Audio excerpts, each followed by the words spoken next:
আর কৃষক বন্ধুরা কেমন আছো সবাই? আশা করি সবাই ভালো আছো। আপনাদেরকে চাষির ঠিকানা চ্যানেলে সবাইকে স্বাগতম জানাচ্ছি। আপনারা কি জানেন বাজার থেকে আমরা বর্তমান যে লঙ্কা কিনি, মরিচ কিনি, তার বেশিরভাগ রাসায়নিক দিয়ে ভাই ফোলানো। আজ আমি আপনাদের দেখাবো কিভাবে বিষমুক্ত লঙ্কা চাষ করবেন বাড়িতেই। আজকের ভিডিও দেখলে আপনার বাড়িতে এক কণের জায়গা বা বারান্দায় টবগুলোতে এমন লঙ্কা ফুলবে, কখনো আর বাজার থেকে লঙ্কা কিনে আনতে হবে না ভাই। আজকে আমার এটাই গ্যারান্টি আপনাদের সবাইকে। আমাদের ভাইগুলো অনেকগুলো ভাবে বীজ মানে চারা মানে দোকান থেকে কিনতে হবে, এটা না ভাই। কিন্তু না ভাই, আপনার রান্নাঘরে সেরা বীজ আছে, এটা আমি মানি।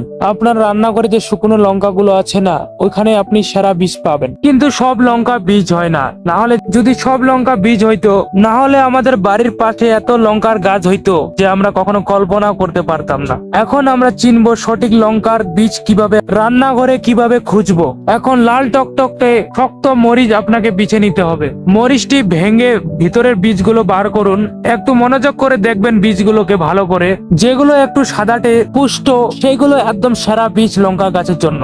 এগুলো বীজ ব্যবহার করার আগে 1 ঘন্টা রোদে ভাই ভালো করে শুকিয়ে নিন। এখন বীজ তো আমরা পেয়ে গেছি, এখন কি মাটিতে ফেলে দিলে কি ভাই লঙ্কা গাছ হবে? এটা না ভাই, আদর্শ মাটি তৈরি করতে হবে। সব মাটিতে যদি লঙ্কা হইতো তো ভাই কি বলবো আপনাদের, এ মানে না যে মাটিতে লঙ্কা হবে না, হবে কিন্তু ওই ফলনটা পাবেন না। তো আগে মাটিটা ভালো করে তৈরি করতে হবে। একটা বাচ্চা চারা না ভাই, ওটাকে তৈরি করলে মাটির গুরুত্বটা সবচেয়ে বেশি ইম্পর্টেন্ট দিতে হয়। সাধারণ মাটিতে ভাই চারা এত ভালো হয় না যেটা আপনারা চান। এখন ভাবতেছেন ভাই মাটি কোথায় পাবো আমরা?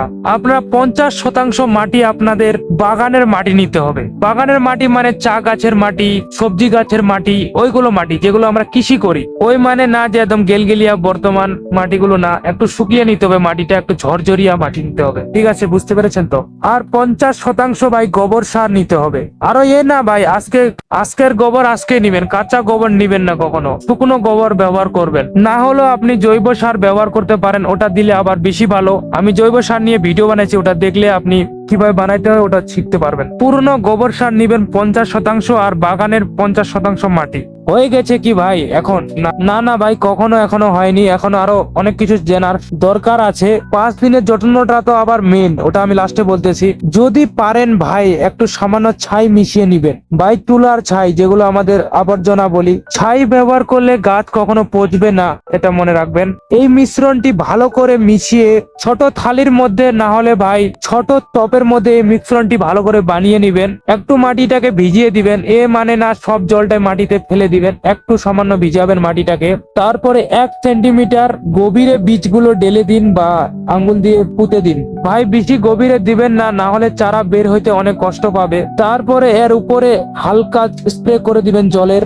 মনে রাখবেন সরাসরি মগ দিয়ে জল দিবেন না, এতে বীজ সরে যায় ভাই। 5 থেকে 7 দিনের মধ্যে আপনি ছোট ছোট সবুজ চারা দেখতে পারবেন। এখন ভাই চারা 10 দিনের যত্নটা একটু দেখে নিন, এটা মেন। যখন আপনি দেখবেন চারা 2 পাতার হয়ে গেছে, তারপরে সেটিকে ভাই কড়া রোদে রাখবেন না। সকালে মিষ্টি রোদে রাখবেন, 5 থেকে 6 ঘন্টা রোদে রাখবেন, মিষ্টি রোদে সকালের বেলা ভাই। আর জল দেওয়ার সময় একটু খেয়াল রাখবেন, মাটি সবসময় কিন্তু ভিজা রাখতে হবে। এ মানে না ভাই মগ দিয়ে জল দিবেন, স্প্রে করে জল দিতে হবে।